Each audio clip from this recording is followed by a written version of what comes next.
اللہ تبارک و تعالی نے حضرت موسیٰ علیہ السلام کی طرف زکوٰۃ کا حکم نازل فرمایا تو حضرت موسیٰ علیہ السلام نے قارون کو زکوٰۃ دینے کو کہا۔ پہلے تو قارون اس بات پر راضی ہو گیا کہ وہ اپنے مال و دولت کا 1000واں حصہ زکوٰۃ دیا کرے گا، لیکن جب قارون نے زکوٰۃ کا حساب لگایا تو یہ اس کے مال و دولت میں سے ایک بہت بڑی رقم بنتی تھی۔ یہ دیکھ کر قارون نے زکوٰۃ دینے سے انکار کر دیا، یہاں تک کہ اس بدبخت نے حضرت موسیٰ علیہ السلام کو بدنام کرنے اور لوگوں کو دور کرنے کے غرض سے ایک عورت کو بہت زیادہ مال و دولت دے کر اس بات پر آمادہ کیا کہ وہ حضرت موسیٰ علیہ السلام پر بدکاری کا الزام لگائے، تاکہ لوگ حضرت موسیٰ علیہ السلام سے دور ہو جائیں اور ان سے نفرت کرنے لگے۔ اس عبرتناک واقعے کو کنٹینیو کرنے سے پہلے اس سے جڑے کچھ سوال کہ قارون کون تھا؟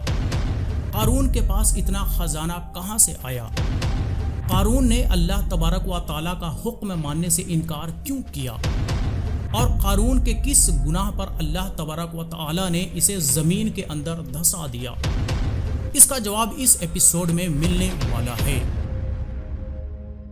قارون، جس کا ذکر قرآن مجید کے سورہ القصص کے آیت 76 میں ملتا ہے اور اسے قوراہ کہہ کر پکارا گیا ہے۔ بعض روایتوں کے مطابق قارون حضرت موسیٰ علیہ السلام کے چچا زاد بھائی تھا اور حضرت موسیٰ علیہ السلام کی صحبت میں بیٹھنے کی وجہ سے یہ تورات کا بھی بہت بڑا عالم تھا۔ اس کے اندر یہ خوبی بھی تھی کہ یہ بہت اخلاق مند اور ملنسار تھا، پر جیسے ہی قارون کے پاس بے شمار مال و دولت آیا تو ایک دم سے بدل گیا اور اللہ تبارک و تعالیٰ کے پیارے نبی حضرت موسیٰ علیہ السلام کا بہت بڑا دشمن بن گیا۔ اللہ تبارک و تعالیٰ نے اس کو اس قدر مال و دولت سے نوازا تھا کہ 70 اونٹ صرف اس کے خزانے کی چابیاں لے کر چلا کرتے تھے۔ اس بات سے اندازہ لگایا جا سکتا ہے کہ اس کا خزانہ کتنا بڑا رہا ہوگا۔ اب سوال یہ کہ اس کے پاس اتنا خزانہ کہاں سے آیا اور یہ اتنا امیر کیسے ہوا؟ تو اس کے متعلق مختلف روایتیں ملتی ہیں۔ ایک روایت کے مطابق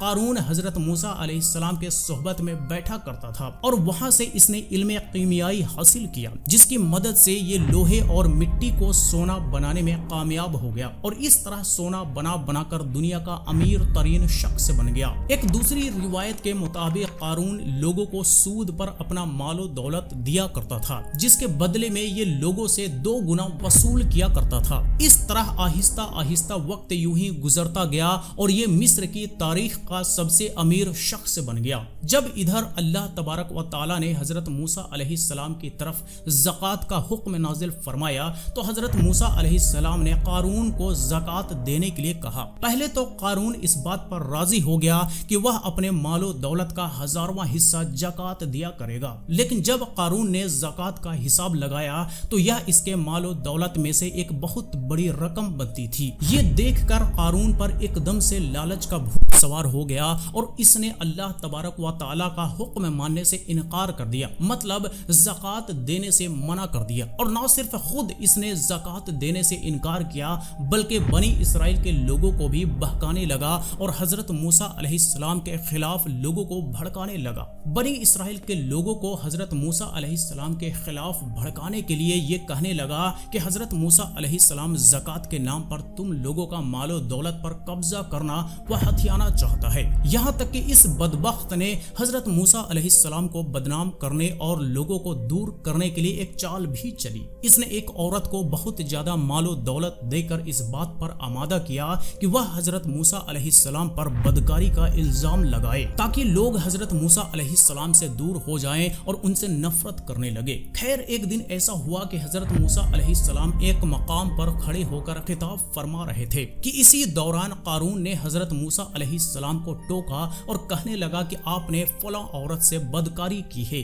یہ بات سن کر حضرت موسیٰ علیہ السلام نے کہا کہ اس عورت کو میرے سامنے لاؤ۔ چنانچہ اس عورت کو حضرت موسیٰ علیہ السلام کے سامنے پیش کیا گیا تو حضرت موسیٰ علیہ السلام نے اس عورت سے مخاطب ہوتے ہوئے کہا کہ اے عورت، تجھے اس پاک ذات کی قسم جس نے بنی اسرائیل والوں کو فرعون سے نجات عطا فرمائی اور سمندر میں سے بنی اسرائیل کے لیے 2 راستے نکالے اور بنی اسرائیل والوں کو فرعون کے ظلم اور ستم سے نجات عطا فرمائی، سچ سچ بتا کہ معذرہ کیا ہے۔ یہ بات سن کر وہ عورت حضرت موسیٰ علیہ السلام کے زلال کی وجہ سے کانپنے لگی اور اس عورت نے بھرے محفل میں قارون کے سامنے اس بات کا اقرار کیا اور حضرت موسیٰ علیہ السلام کی بارگاہ الہی میں عرض کرنے لگی کہ اے اللہ تبارک و تعالیٰ کے نبی، قارون نے مجھے بہت زیادہ مال و دولت دے کر اس بات پر آمادہ کیا تھا کہ میں آپ پر زنا کی تہمت لگاؤں۔ اس عورت کی یہ بات سن کر حضرت موسیٰ علیہ السلام کے آنکھوں میں آنسو جاری ہو گئے اور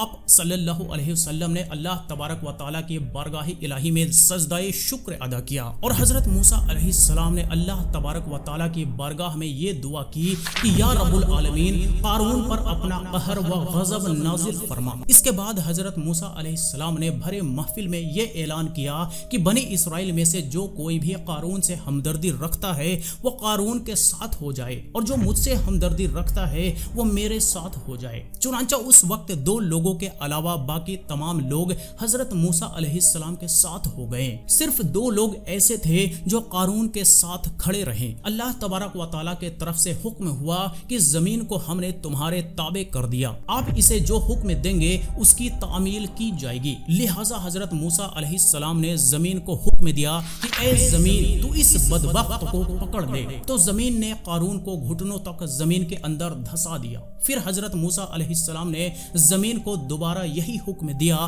تو زمین نے قارون کو کمر تک زمین کے اندر دھسا دیا۔ یہ منظر دیکھ کر قارون حضرت موسیٰ علیہ السلام کے سامنے رونے گڑگڑانے لگا اور معافی کی التجا کرنے لگا، مگر حضرت موسیٰ علیہ السلام نے قارون کی طرف کوئی توجہ نہ دی اور تیسری مرتبہ زمین کو حکم دیا تو قارون کو مکمل طور پر زمین کے اندر دھسا دیا۔ تو اس وقت وہ 2 آدمی جو قارون کے ساتھ کھڑے تھے وہ تمام لوگوں کے سامنے یہ کہنے لگے کہ حضرت موسیٰ علیہ السلام نے قارون کو زمین کے اندر اس لیے دھسایا ہے تاکہ حضرت موسیٰ علیہ السلام قارون کے خزانوں پر قبضہ کر اپنا بنا سکے۔ ان کی یہ بات سن کر حضرت موسیٰ علیہ السلام نے اللہ تبارک و تعالیٰ کی بارگاہ میں عرض کرنے لگے کہ یا رب العالمین، قارون کا تمام مال و دولت، خزانہ اور مکان بھی دھسا دے۔ تو اللہ تبارک و تعالیٰ نے حضرت موسیٰ علیہ السلام کی یہ دعا بھی قبول فرمائی اور قارون کے تمام مال و دولت، خزانہ اور مکان بھی زمین کے اندر دھس گیا۔ اس دوران اللہ تبارک و تعالیٰ نے حضرت موسیٰ علیہ السلام سے فرمایا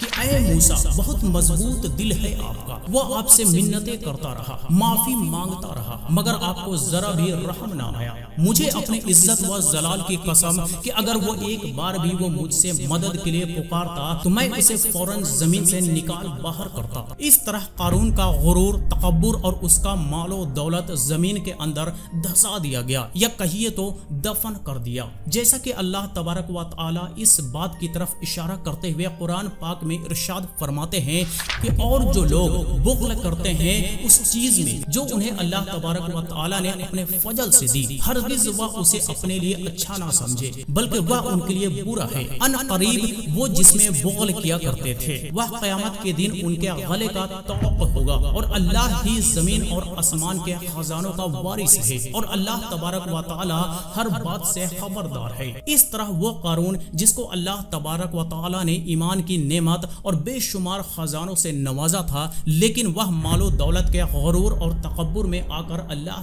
تبارک و تعالی کا نافرمان ہو گیا۔ لہٰذا مال و دولت کا غرور اور تکبر ہونا، دوسروں کا حق مارنے، سود کھانے اور حرام کی کمائی کھانے والوں کا بھی انجام قارون جیسا ہی ہوگا، اور دنیا سے انہیں ایسی ہی خالی ہاتھ جانا پڑے گا۔